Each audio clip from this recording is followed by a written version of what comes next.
Yeah, I wouldn't want to go there. No, you wouldn't. No, you wouldn't. No, not even. No. Like, it was scary enough for me to watch this movie. I know Vera. Vera was very interested in playing the role of Lorraine. Yes, and I like her. Yeah, well, it's like. It's great to be played by one of the classiest, most beautiful actresses out there. Yeah, and she is. She is beautiful, and she's a talented beautiful person. That's it. Yes. She's an amazing person, and I know that when Vera first came on this project, we talked a lot about how we were going to approach her character, her depiction of Lorraine, and she was very adamant too about wanting to be true to Lorraine, and she wanted to bring all the character.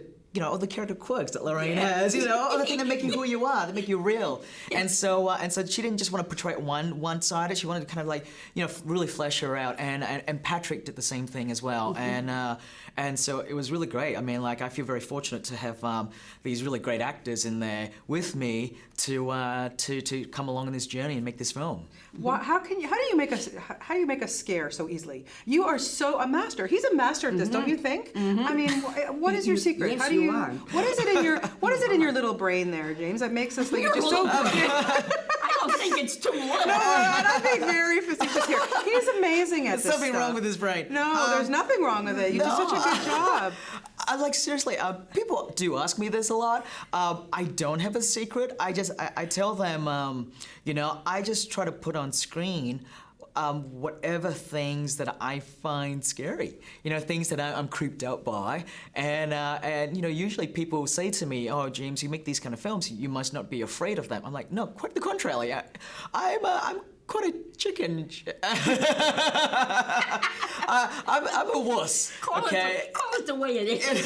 Yes, I get frightened very easily, and I think because of that, I can channel it and put it into my film, and I think that is my way of dealing with it. I find it therapeutic.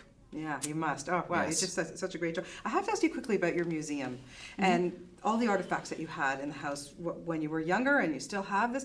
How on earth did you live in a house having all that stuff there? It's not in my house, honey. It's not in my home. My home, all right, let me explain. My home is on a couple of levels, and you go down to the lowest level.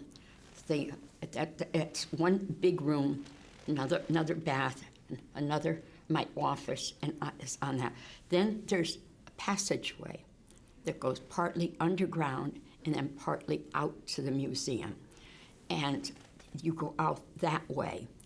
It's blessed by, I can't even tell you how many blessings. I mean, I'm Catholic, and it's not a class, but a lot. Even rabbis have been in there, and blessings. Well, that's good to know, because, man, I'd be very scared to live with all that stuff. Yes, you have to be. You have to be aware. It's nothing that you see. It's nothing sometimes that you hear.